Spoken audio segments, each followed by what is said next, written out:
Boa noite, queridos e amados irmãos. Sejam bem-vindos para que a gente possa realizar juntos mais uma leitura orante dos Salmos. Você que está se chegando aí, está cansado de um dia de trabalho, né? As demandas cotidianas da vida, cansada também de repente estar em casa tendo que cuidar aí das crianças, né? Irmãos, sejam bem-vindos, né? Sintam-se acolhidos nesse momento, que é um momento muito importante, pelo menos para mim, de devocionalidade cristã, no qual a gente vai buscar, por meio da palavra de Deus, um entendimento para que a gente possa orar de maneira que a palavra de Deus nos influencie nesta oração para louvor e glória do nome de Jesus Cristo. Hoje, os irmãos sabem que a gente está dando sequência à leitura orante, então o salmo que a gente vai ler é o salmo de número 62. Então, se você já puder, por gentileza, né, tomar a sua Bíblia aí, ou tomar o seu aplicativo da Bíblia no celular, no tablet. Hoje eu estou usando o tablet aqui. Às vezes, quando eu estou usando um livro da Bíblia mesmo, a Bíblia impressa, ou celular, tanto faz. Isso, isso não muda muito aquilo que é mais essencial, que é a gente ler. Não adianta ter esses livros todos, né? Um irmão perguntou, você leu a maioria desses livros? Eu disse, alguns são de consultas, mas boa parte eu já li sim. Então, assim, não adianta ter um livro se a gente não lê esse livro, né? A gente não acredita na Bíblia como algo supersticioso, assim. Eu vou colocar a Bíblia aberta no Salmo 91 para proteger a casa, não é assim que a gente entende, né? A gente entende que a palavra de Deus ela precisa ser lida, a palavra de Deus ela precisa ser apreendida. É por isso que o salmista, lá no Salmo de 119, diz que ele escondeu a palavra no coração para não pecar. Então é nesse sentido. Vamos buscar a Deus para que a palavra de Deus esteja bem guardada em nosso coração, né? Ela possa estar ali ativa, agindo dentro em nós, nos chacoalhando internamente, para que a nossa vida possa glorificar a Deus. Salmo de número 62, você que está chegando aí, a gente vai fazer essa leitura. Está na Bíblia Almeida, revista atualizada, o seguinte título, Exortação à Confiança. E aí eu vou dizer, esse da agora é certeiro, é muito pertinente isso aí, e não é muito difícil de ver esse título dentro da leitura. Vai estar presente essa confiança, ela salta aos olhos e é muito enfatizada, meus irmãos. É muito enfatizada. Então, vamos proceder com a leitura? A gente vai dar aquela pausazinha para a gente ouvir uma parte da palavra de Deus que esteja movimentando o nosso coração, trazendo alguma compreensão mais profunda para nós, de maneira pessoal, e depois a gente vai ter aquele momento, após a pausa, de meditarmos juntos no texto, tá? A ideia aqui, meus irmãos, é de devocionalidade mesmo, é da gente estar buscando aplicações do texto para que no final a gente possa orar a Deus, consciente de como essa palavra nos impactou, né, interiormente. Vamos juntos? Salmo 62. Ao mestre de canto, segundo a melodia de Jedutum, de Davi. Somente em Deus, ó minha alma, espera silenciosa. Dele vem a minha salvação. Só Ele é a minha rocha e a minha salvação e o meu alto refúgio. Não serei muito abalado. Até quando acometereis vós a um homem, todos vós, para o derribardes, como se fosse uma parede pendida ou um muro prestes a cair? Só pensam em derribá-lo da sua dignidade. Na mentira se comprazem, de boca bendizem, porém no interior maldizem. Somente em Deus, ó minha alma, espera silenciosa, porque dele vem a minha esperança. Só Ele é a minha rocha e a minha salvação e o meu alto refúgio. não serei jamais abalado. De Deus dependem a minha salvação e a minha glória. Estão em Deus a minha forte rocha e o meu refúgio. Confiai nele, ó povo, em todo o tempo. Derramai perante ele o vosso coração. Deus é o nosso refúgio. Somente vaidade são os homens plebeus, falsidade os de fina estirpe, pesados em balança. Eles juntos são mais leves que a vaidade. Não confieis naquilo que extorquis, nem vos vanglorieis na rapina. Se as vossas riquezas prosperam, não ponhais nelas o coração. Uma vez falou Deus, duas vezes ouvi isto, que o poder pertence a Deus, e a ti, Senhor, pertencem a graça, pois a cada um retribuis segundo as suas obras. De Deus dependem a minha salvação e a minha glória. Estão em Deus a minha forte rocha e o meu refúgio.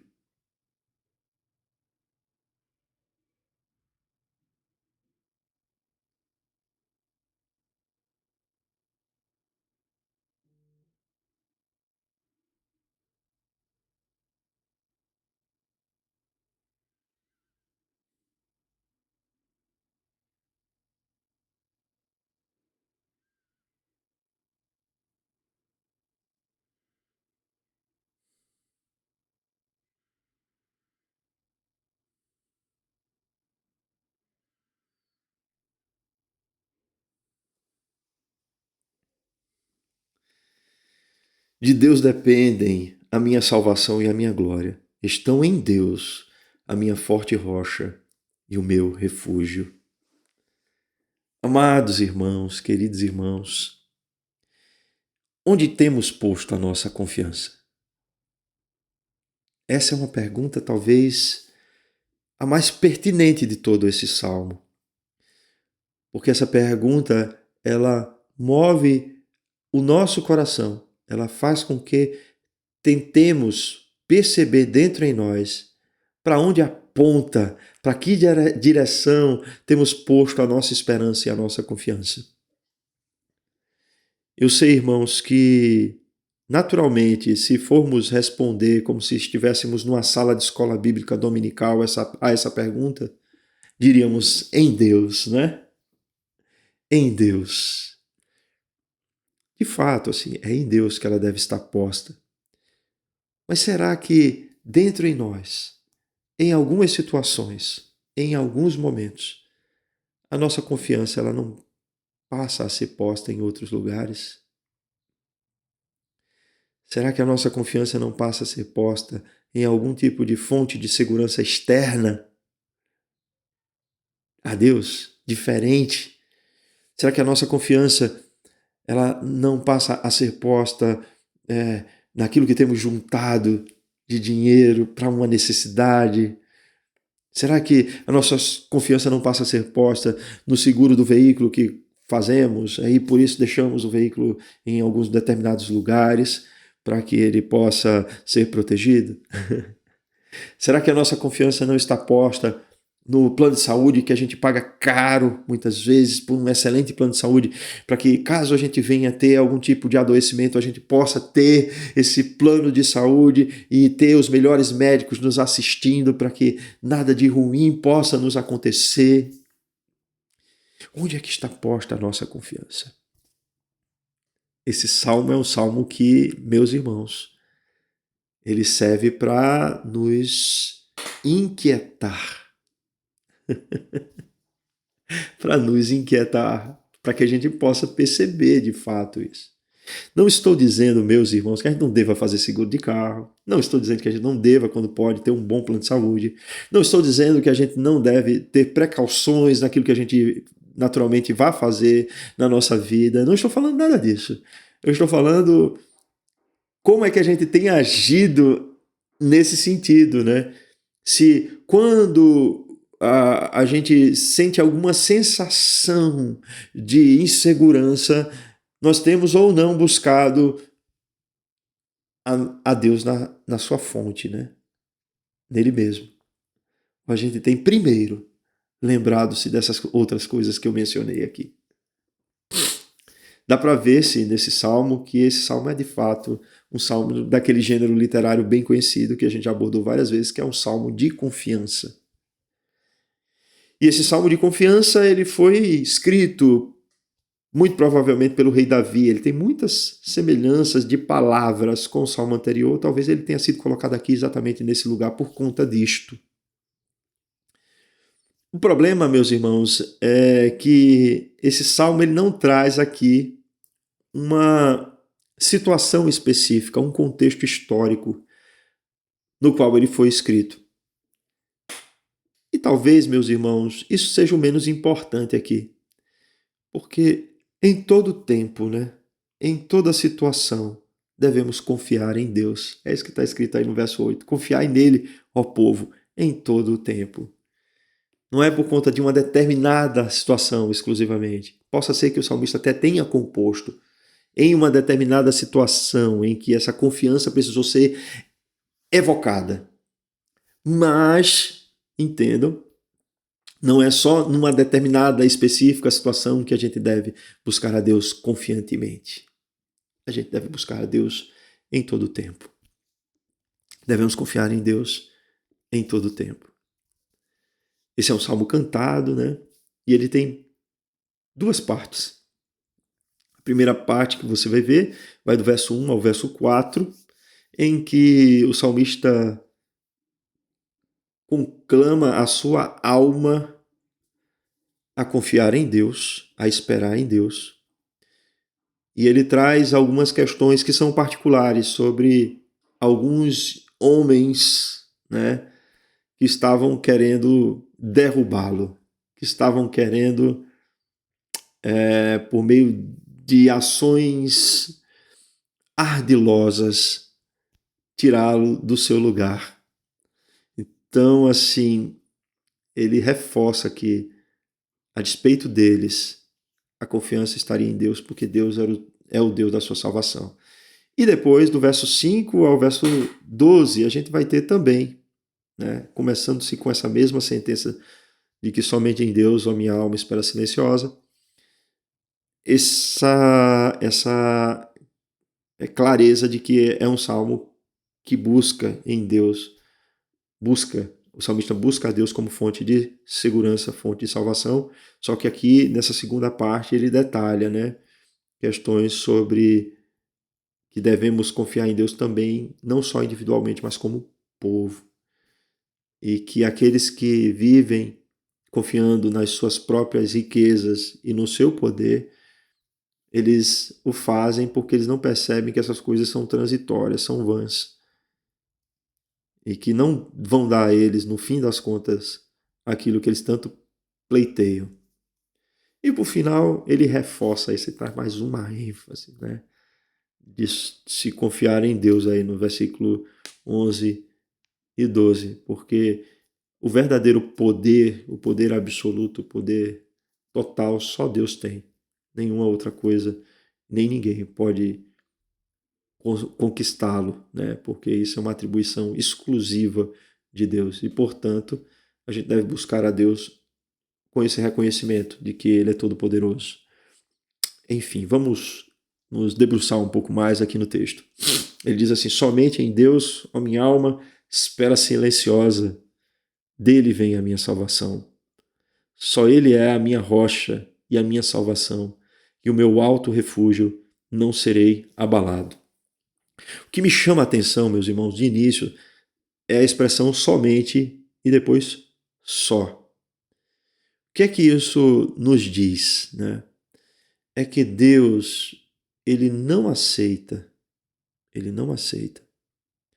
que a nossa adoração seja dividida.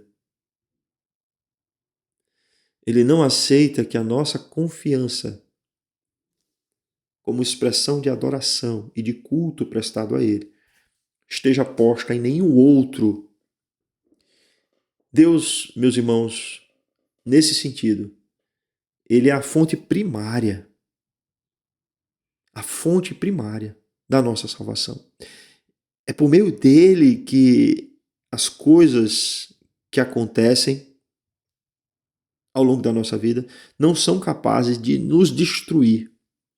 é Ele quem nos mantém conscientes de que, a despeito das adversidades, conseguiremos transitar, conseguiremos ir adiante, conseguiremos suplantá-las. Então, assim, quando a gente observa essa palavra somente, a gente vai, mais uma vez, né, olhar para dentro de nós e vai pensar, será que isso tem acontecido conosco? A gente tem esperado, assim, de maneira silenciosa no Senhor? De maneira tranquila? Será que isso tem acontecido conosco? Ou a gente se desespera facilmente, né? É óbvio, meus irmãos, que em alguns momentos a gente tem oscilações em relação a essa confiança. Isso se deve ao fato de que a gente tem dividido essa confiança com outra coisa. Por exemplo, se a gente tem uma reserva de valor, né, e nada errado em tê-la, até é prudente que se tenha, e a gente acredita que essa reserva de valor ela é suficiente para nos ajudar numa situação adversa, a gente está colocando nessa reserva de valor uma atribuição que ela não tem, porque isso só pertence a Deus. Irmãos, eu trabalhei em um hospital durante muito tempo, né? E eu vi pessoas, assim, que tinham todas as condições financeiras para poder proporcionar o máximo possível de tratamento de saúde a um filho, a um parente ou a si próprio, sendo que não adiantava o dinheiro que ele tinha, não era suficiente. Então, observar, meus irmãos, a insuficiência dessas coisas nos faz perceber que não dá para a gente depositar nelas a confiança, entendeu? Não dá. Às vezes a gente está passando por uma situação de desemprego, e aí a gente pensa assim, não, eu tenho uma pessoa que é influente, ela vai interceder por mim, vai dar tudo certo. Você pode ter essa pessoa influente, de fato, essa pessoa pode até interceder por você, mas ainda assim, possa ser que essa forma de tentar lhe ajudar, né, que no Brasil às vezes é chamada de quem indique, né? Essa forma de tentar lhe ajudar muitas vezes pode não ser suficiente para que você tenha garantido o seu emprego. Então, a nossa confiança, meus irmãos, a confiança da nossa alma é Deus. E não pode ser posta em nenhum outro lugar. O salmista diz, dele vem a minha salvação. É óbvio que ele está tratando a salvação aqui, no contexto imediato do texto, para alguma situação que ele estava vivendo. Do tipo, alguém está se voltando contra mim, está tentando aviltar a minha dignidade como rei, que é o que a gente vai ver aqui no texto subsequente. Mas só que a gente não pode esquecer, né, meus irmãos, que a nossa salvação vem de Deus. Irmãos, nós somos cristãos reformados, de herança reformada. E a gente entende, meus irmãos, que a salvação dos pecados, a salvação, ela é um ato soberano de Deus e ele é um ato unilateral. Deus não depende de nós para fazer isso. Não depende, meus irmãos. Não somos sinergistas, que a gente acredita que nós, seres humanos, contribuímos em algum sentido para que a nossa salvação aconteça. Não, não contribuímos. Essa é uma obra de Deus. É por isso que a gente chama de graça de Deus, porque assim, é um favor imerecido. Não temos, por meio dos nossos esforços, nenhum mérito. Todos os méritos são méritos dele. Por meio de Jesus Cristo, seu Filho, Deus de Deus, né? Pessoa da Trindade Santíssima. Por meio de Jesus Cristo é que recebemos essa salvação. Pelos méritos de Jesus Cristo é que recebemos essa salvação. Ou seja, pelo próprio Deus é que recebemos essa salvação. e não por nós mesmos. Então, só Deus é quem pode, de fato, nos garantir verdadeira confiança ou segurança. Ele diz, ele é a minha rocha e a minha salvação, se repete aqui. Ele é meu alto refúgio, não serei abalado. A gente já viu um pouco sobre esse alto refúgio, com uma comparação ali no Antigo Tabernáculo e essa ideia de minha rocha como também um lugar alto de proteção, assim, no sentido de uma cidade fortificada. É como se ele estivesse dizendo aqui, assim, de forma mais específica, de que Deus é quem o protege. É quem o protege. Não é ele próprio, não são as suas habilidades, enfim, para guerrear, para batalhar, ou como um monarca que vai proteger o povo, etc. Não, ele deposita a confiança em Deus. Ele diz, não serei muito abalado. Não serei muito abalado. Por que ele não vai ser muito abalado? Porque a sua confiança está em Deus. Esse texto é um texto que se liga à proposição anterior. Então, assim, o que é que nos faz não sermos tão abalados quanto poderíamos ser diante das adversidades que enfrentamos na vida é a nossa confiança em Deus.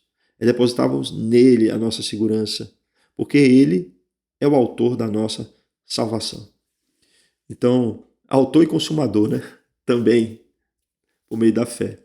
Se a gente tem essa compreensão, essa exata compreensão, meus irmãos, a gente pode sim ser afetados por várias coisas. Algumas delas podem nos afetar profundamente, inclusive nos fazendo abater a alma. Mas, ainda assim, no nosso abatimento, temos em Deus, no nosso refúgio, a nossa confiança depositada. E aí ele diz, até quando acometereis vós a um homem, todos vós, para o derribardes como se fosse uma parede pendida ou um muro prestes a cair? Essa é uma expressão idiomática, sabe, meus irmãos? É como se o salmista estivesse se colocando, ele próprio, numa situação em que ele se vê de maneira vulnerável, frágil. E o inimigo tenta se aproveitar disso. Tenta se aproveitar disso. Observa a Davi e diz, agora ele está fragilizado, vamos aproveitar. E ele se indigna disso. É por isso que ele afirma, por meio de uma pergunta retórica, essas palavras. Então, o que eu penso aqui, meus irmãos? Assim, que às vezes a gente se encontra tão fragilizado na nossa vida e as situações que nos acometem parecem que elas estão se favorecendo dessa nossa fragilização para nos pôr ainda mais para baixo, né? Na Bíblia de Estudo da Fé Reformada, né? O Sproul, ele fala que essa expressão é como aquela expressão comum que nós conhecemos, que é chutar cachorro morto, bater em cachorro morto, né? É mais ou menos isso. Às vezes a gente se sente assim. Só que quando a gente está com essa sensação, é muito importante a gente reforçar que, a despeito da nossa fragilidade humana, a gente tem um Deus que ele nos protege, ele está conosco, tá? Então, por mais que você esteja se sentindo, meu irmão, minha irmã, fragilizado, saiba que Deus está contigo, Deus te fortalece, não se deixe abater. Olha o que ele continua a dizer aqui no verso 4, reforçando isso que eu já falei, né? Só pensam esses homens, né? Que ele está mencionando aqui, só pensam em derrubá-lo da sua dignidade. Derrubar quem é Davi, né? Da sua dignidade. Na mentira se comprazem, de boca bendizem, porém no exterior maldizem. Vamos lá, meus irmãos, assim, o que seria essa expressão? Só pensam em derrubá-lo da sua dignidade. A gente sabe que toda pessoa humana tem uma dignidade intrínseca que foi concedida a ela por Deus, que é ser imagem e semelhança de Deus. E por mais que o homem, meus irmãos, esteja manchado pelo pecado e essa imagem e semelhança não possa ser percebida de forma objetiva, ainda assim o ser humano desfruta dessa dignidade, tá? Porque ele foi assim criado.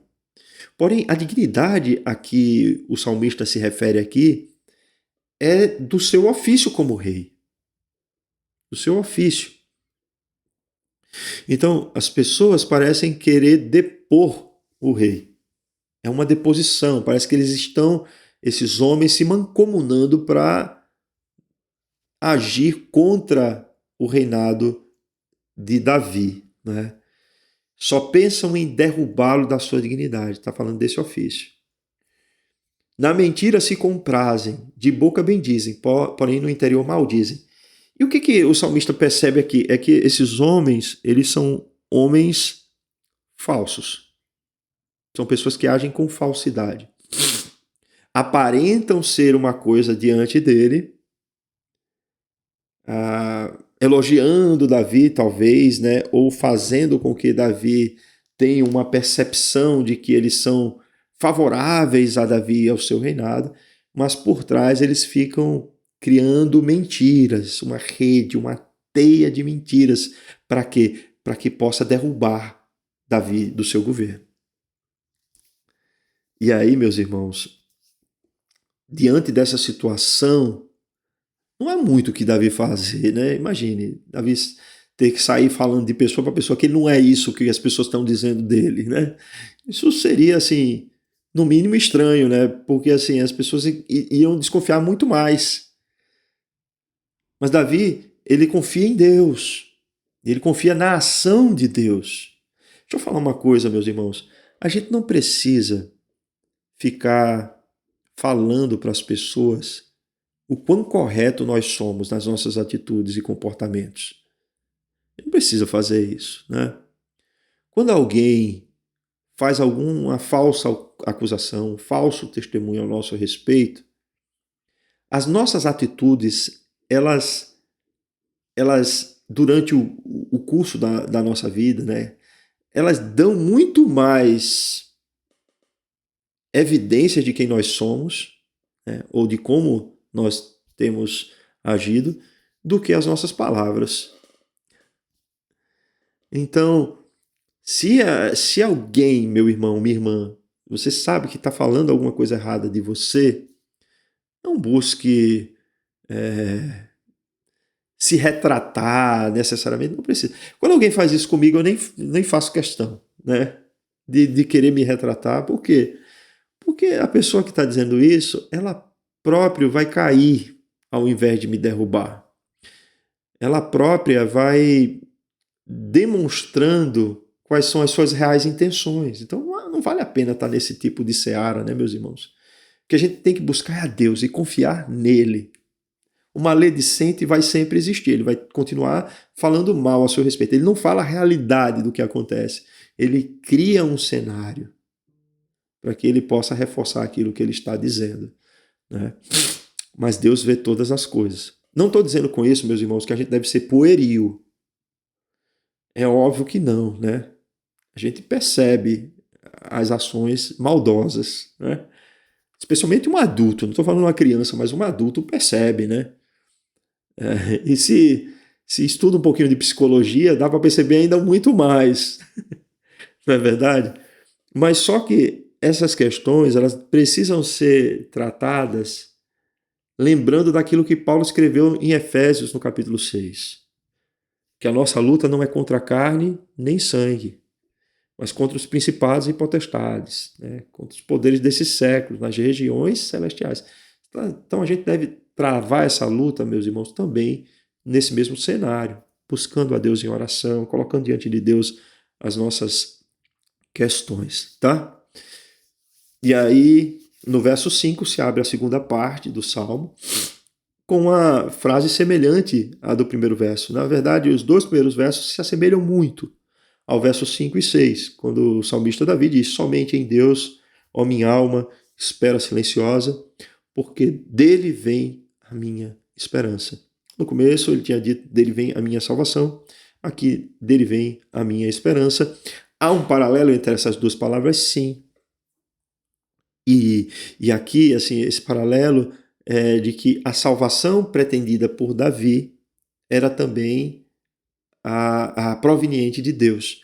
Então, a expectativa de salvação de Davi estava em Deus, não nos seus recursos, não no seu poder como rei. Porque tendo poder como rei, ele poderia até fazer algumas coisas, né, assim, mas ele não quis usar dessa prerrogativa para agir contra esse de maneira objetiva. Ele colocou isso diante de Deus. A esperança dele vinha de Deus. Ou talvez mesmo assim o salmista na situação estivesse realmente numa situação de fragilidade em que ele não poderia exercer esse poder de maneira mais ostensiva contra estes que o perseguiam ou que desejavam depor o rei. Vamos lá, né? Então, essa esperança é a esperança da salvação, meus irmãos. E eu vou dizer para os irmãos, essa esperança é uma virtude do próprio Deus, do Espírito de Deus. A gente lembra em 1 Coríntios capítulo 13, né, quando Paulo fala do amor, né, daquele cântico ao amor, ainda que eu falasse a língua dos homens e dos anjos. E no final ele fala assim, agora permanecem três coisas. Ele diz a fé, a esperança e o amor. E a principal delas é o amor. Então, a fé, muitos consideram uma virtude teologal, né? Não vou entrar nesse mérito, mas é um dom de Deus, a esperança é um dom de Deus, o amor é um dom de Deus. Então, nesse sentido, a nossa esperança não é uma esperança vã. Ela não é uma esperança que está posta em coisas que são dessa vida. É uma esperança que é proveniente de Deus para o nosso coração e é uma esperança que nos faz confiar em Deus, retornando a Ele. Então, Deus é quem gera essa esperança em nosso coração. E esperar em Deus faz toda a diferença, viu, meu irmão, minha irmã? Esperar em Deus é, de fato, um artigo de muito valor para a fé cristã. Muito, muito valor. O apóstolo Paulo ainda, estou citando muito Paulo, 1 Coríntios 15, ele fala que se a nossa esperança estiver posta apenas nessa vida, somos os mais infelizes de todos os homens. Então há um valor nessa esperança para a nossa fé. E a gente precisa cultivar esse valor em nosso coração. Só Ele é a minha rocha, ele repete, é a minha salvação, meu alto refúgio. Já não serei jamais abalado. Ou seja, se eu confiar em Deus, isso que eu estou passando não vai ser capaz de me demover desse lugar, de me abalar. E ainda bem, meus irmãos, que essa confiança em Deus é fruto da própria ação em Deus, né? Essa esperança em Deus é fruto da própria ação de Deus, é fruto do Espírito Santo de Deus que nos habita, ainda bem, porque senão ela oscilaria tanto, né? Mas como é fruto da ação de Deus em nosso coração, ela permanece, a despeito de nós. É por isso que ele sempre fala, ó minha alma, né? Como ele estivesse convocando a alma dele a lembrar disto. E aí ele diz no verso 7, de Deus dependem a minha salvação e a minha glória. Estão em Deus a minha forte rocha e o meu refúgio. Esse, meus irmãos, verso 7 é o coração desse poema. É o centro desse poema. Porque ele meio que responde todas as questões, essas que antecederam e essas que virão depois ser expostas pelo salmista. Ele está dizendo assim, de Deus dependem a minha salvação e a minha glória. De Deus depende esse livramento que eu estou desejando. Não depende de mim, depende de Deus. E a minha glória. Ele está falando da dignidade dele, que está sendo posta ali no verso 4. E a minha dignidade depende de Deus. Não dependem desses homens que estão pleiteando contra mim, né?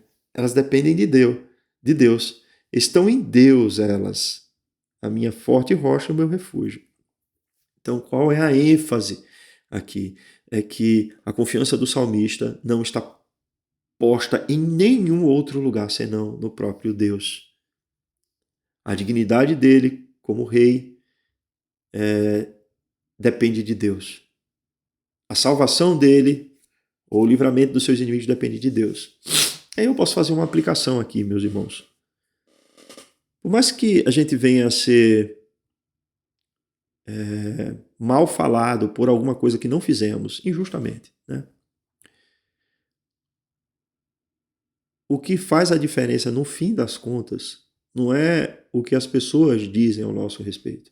Até porque a nossa reputação, meus irmãos, muda muito, né?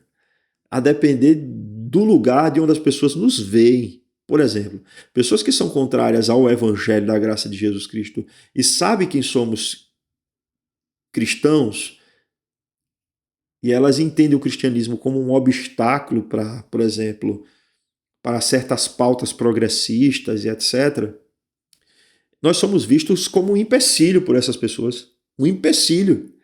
O cristão é visto como um entrave para que essas pautas não ganhem corpo e não gerem na sociedade muito mais adesão. Então, o que a gente deve pensar aqui quando a gente lê isso, né?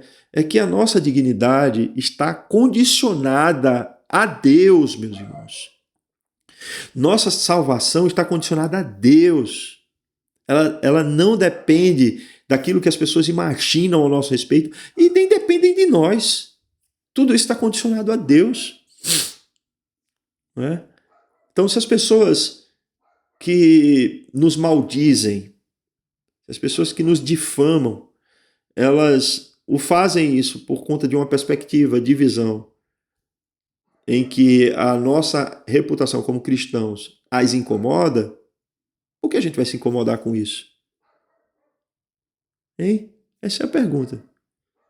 Porque essas coisas são realmente diferentes. Elas não se combinam. É muito ruim, meus irmãos, quando um cristão, isso eu vejo muito acontecer, um cristão, ele, para poder ser agradável a essas pessoas, ele relativiza os seus valores e os seus princípios. É muito ruim isso. É muito ruim. A gente não precisa fazer isso. Porque a nossa dignidade não depende da aprovação de nenhum outro homem. A nossa salvação também não depende de nenhum outro homem. Especialmente de um ímpio, né? De uma pessoa que age em agravo à vontade de Deus e que tem aqueles que seguem a Deus como sendo pessoas que impedem o avanço daquilo que eles desejam fazer. Então, tenhamos cuidado, né, meus irmãos, para que a gente não fique se amoldando a esse século para agradar as pessoas. Ele não precisa disso. De Deus dependem a nossa salvação e a nossa dignidade. Então, é Deus quem as sustenta. E Deus é o nosso refúgio. Deus é a nossa forte rocha. E aí ele faz uma conclamação que agora não é mais a sua alma em particular. Ele é rei. Então ele conclama o povo. Ele se volta agora para o povo para dizer: confiai nele quem? Em Deus, ó povo, em todo o tempo. Derramai perante ele o vosso coração. Deus é o nosso refúgio. Meus irmãos, em todo o tempo aqui é em qualquer situação. E assim, as situações mais culminantes da vida, né, elas fazem com que a gente possa, de repente, perder o foco da nossa confiança em Deus. Às vezes, quando a gente está muito deprimido, a gente não consegue, às vezes, perceber, sentir isso, né? Que a gente tem um Deus com o qual a gente se relaciona e a gente pode confiar. Isso pode acontecer. Mas aí o Espírito Santo de Deus, pela palavra de Deus, nos conclama, como povo de Deus, a confiança. Assim como o rei, ele assume uma responsabilidade de cuidado do povo, para que o povo também possa pôr a confiança em Deus. Nós também, meus irmãos, como povo de Deus, mutuamente a gente deve conclamar uns aos outros a confiar em Deus. E é isso que eu estou fazendo aqui. A gente deve buscar confiar em Deus, a despeito das situações. Situações como a gente está muito para baixo pode acontecer isso, e também situações de muita euforia também pode acontecer isso, né? A gente está numa situação muito confortável, muito extasiado com as coisas dessa vida, e aí a gente esquece de que todas elas são vãs, são transitórias, e a gente passa a pôr nelas a confiança e esquece de que essas coisas não são capazes de nos garantir coisa alguma. Somente Deus é a nossa fonte de confiança. Então, confiar nele, o povo, em todo tempo, em qualquer situação, nos altos e baixos da vida, ou nos platores da vida também. Confiemos em Deus. Derramemos perante Ele o nosso coração. Deus é o nosso refúgio. Nós cantamos essa canção, né, em louvor a Deus, no culto dominical da Congregação Nova Esperança. A gente disse que a gente gostaria de nos derramarmos na presença de Deus, né? E aí tem um sentido de oferta de libação. É um serviço também, meus irmãos. Se derramar na presença de Deus significa se entregar para servir, para a sua adoração, para o seu louvor. Isso é que significa se derramar na presença de Deus. Como povo, nós precisamos servi-lo. E a gente serve a Deus, meus irmãos, de várias formas, de várias maneiras. A gente demonstra essa confiança em Deus por meio do serviço também que nós prestamos a Ele, como povo, derramando em adoração o nosso coração, que não é só de boca, mas é também derramando o nosso coração, porque a gente sabe que pode se refugiar na sua santa presença. E ele começa a dizer: somente vaidade são os homens plebeus, falsidade de fina estirpe, pesados em balança. Eles juntos não valem mais que a vaidade. Observem que agora ele está trazendo esse contexto de vaidade, de coisa vã, transitória, impermanente. Ele está dizendo que esses homens, por mais ricos que sejam, por mais poderosos que sejam, são só vaidade. Lembra aquela palavra? Somente em Deus, ó minha alma, espera silenciosa. Agora tem aqui, somente vaidade são os plebeus. Não passam disso. Esses que confiam nas riquezas, esses que confiam no poder, esses que confiam nas coisas desta vida para garantir algum tipo de segurança ou uma falsa sensação de segurança. Não passam de vaidade. Aí ele diz, vaidade são os homens plebeus, falsidade de fina estirpe. E aí ele diz assim, essa é uma palavra de juízo divino. Quando se diz que Deus, que é pesado em balança, está falando da justiça de Deus, tá, meus irmãos? Pesado em balança, eles juntos, ele está falando todos esses homens. Quando são pesados na balança de Deus, são mais leves que a própria vaidade. O que ele está dizendo isso aqui, meus irmãos?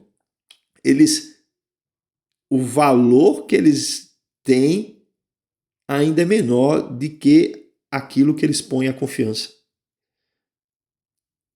Entenderam? Eles estão pondo a confiança só nas coisas dessa vida. E aí, meus irmãos, há um envergonhar-se aqui diante de Deus. Isso me faz lembrar do texto de Marcos, no capítulo 8, lá a partir do versículo 34, né? Quando Jesus Cristo diz que aqueles que se envergonharem dele e da sua palavra, eles passarão vergonha quando Jesus vier em glória na sua volta para julgá-los. Eles passarão vergonha. Então, meus irmãos, quem põe o coração nas coisas dessa vida, passa vergonha. Quem põe os corações nas coisas dessa vida, meus irmãos, se comporta de maneira vã também. Se comporta de maneira vã. Não leva em conta a lei de Deus. Age de maneira perversa e maldosa. Olha o que diz o verso 10 aí. Não confieis naquilo que extorquis. Ou seja, eles enriqueciam de forma ilícita. Nem vos vanglorieis na rapina. Ou seja, eles eram como pessoas que se favoreciam da fragilidade alheia, sabe? É feito agiota, né? E vê o outro ali se enforcando ali para pagar as contas, aí empresta dinheiro, sabendo que ele está prestes a morrer ali, com juros altíssimos, para poder o outro depender dele até o resto da vida, né? Tem que pagar o que tem e o que não tem para ele. Não entrem nessa, viu, meus irmãos? E aí ele diz: se as vossas riquezas prosperam, não ponhais nela o coração. Mas não adianta, né? Se eles ganham dinheiro, se eles amontoam esse dinheiro de forma ilegal, e se eles estão pondo o coração nessas coisas, essas coisas são vaidade. Elas não têm nenhum peso diante de Deus. Deus é dono de tudo. Ele não precisa de nada disso. E essas coisas por si mesmas não são capazes de salvar ninguém. Muito menos essas coisas elas podem garantir a qualquer pessoa verdadeira segurança. A gente viu o que aconteceu ali nos Estados Unidos, né, com o candidato a presidente, o Donald Trump, ali na Pensilvânia, várias pessoas, atiradores de elite ali postos em vários lugares, e alguém ainda conseguiu furar o bloqueio e atirar, e por conta de poucos milímetros, o tiro não atingiu o crânio, né, o cérebro do candidato Donald Trump, acertou a orelha dele, por uma questão de... Se ele mexesse um pouquinho mais a cabeça, já era.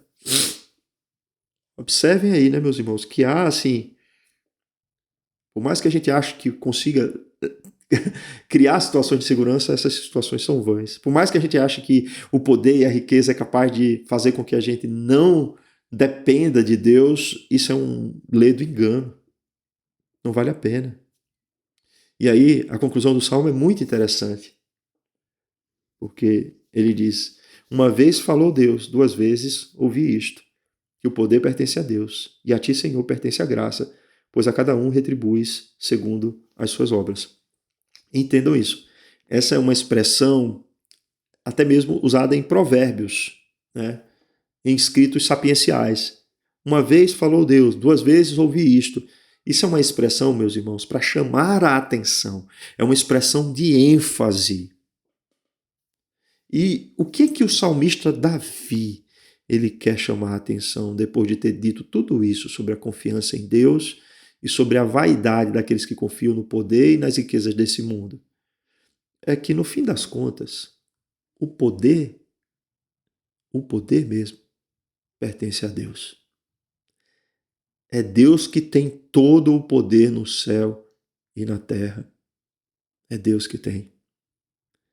É Deus quem nos agracia com a salvação. E é Deus quem julga fielmente cada um conforme as suas obras. Esse Deus poderoso é um Deus gracioso, mas é também um Deus justo. E a gente precisa levar isso em conta, meus irmãos. A confiança em Deus implica no reconhecimento sobre quem Deus é. Tá? Quando a gente sabe que Deus é um Deus todo-poderoso, a gente sabe que a gente pode confiar nesse Deus. Quando a gente sabe que esse Deus é um Deus gracioso, a gente sabe que a gente vai encontrar nele salvação e proteção.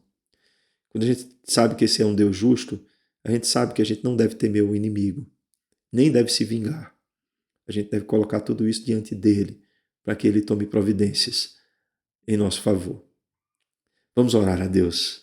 Santo Deus e Pai, nós queremos declarar nossa confiança em Ti aqui nesta noite. Queremos Te dizer, Senhor, que dependemos de Ti, que Tu és a nossa torre forte, que Tu és o nosso rochedo, que Tu és a nossa proteção, que é de Ti, Senhor, que vem a salvação, somente de Ti. Não há outro, Senhor, além de Ti. Queremos Te agradecer, ó Deus, porque por meio de Jesus Cristo Tu nos abriste a compreensão, por meio do Evangelho da graça, e que somos alcançados a despeito de quem nós somos. Porque sabemos, Senhor, que somos vulneráveis, somos frágeis. Sabemos, ó Deus, que somos presa fácil para o inimigo. E se não fosse a Tua boa mão estendida sobre as nossas vidas, já teríamos sido destruídos. Ajuda-nos, Senhor, a não querermos pagar de maneira vingativa as coisas que sofremos de injustiça, mas que possamos buscar em Ti, Senhor, essa justiça, não em nós mesmos. Que Tu nos dê, Senhor, sagacidade, que Tu nos dê, Senhor, maturidade, para que a gente possa perceber a maldade, mas dê também um coração simples, Senhor, para que não venhamos retribuir a essa maldade, mas que venhamos agir, Senhor, não confiados na força do nosso braço, mas em Ti. Ó Deus, faz com que a nossa alma possa repousar em confiança nos momentos difíceis da vida, porque sabemos que oscilamos demais. E se não fosse, Senhor, por ser esta uma concessão Tua para nós, estaríamos completamente destruídos. Viveríamos, Senhor, desesperados. Mas como és Tu, Senhor, que nos garante, por meio da graça, que estarás conosco, nos protegendo, nos conduzindo, a nossa expectativa e a nossa esperança só pode vir de Ti. Então, ela retorna a Ti, Senhor, por meio das nossas ações e atitudes. Não nos deixa, Senhor, ser demovidos desse lugar da Tua presença. Mantém-nos, Senhor, confiantes em Ti. Sabemos, ó Deus, que as riquezas e o poder desse mundo e qualquer coisa que venhamos ter, Senhor, e possuir, elas não são suficientes para nos garantir coisa alguma. Todas são vaidade. E à medida que nós depositamos a confiança nela, nós nos tornamos piores do que essas coisas. Porque elas em si mesmas, elas não são nem más, nem boas. Mas quando a gente deposita a confiança nela, a gente está agindo com um coração rebelde. Nos ajuda, Senhor, a perceber que essas coisas são vãs. E que tudo aquilo, Senhor, que adquirimos, nós não podemos pôr nosso coração nisso. Mas devemos confiar sempre em Ti.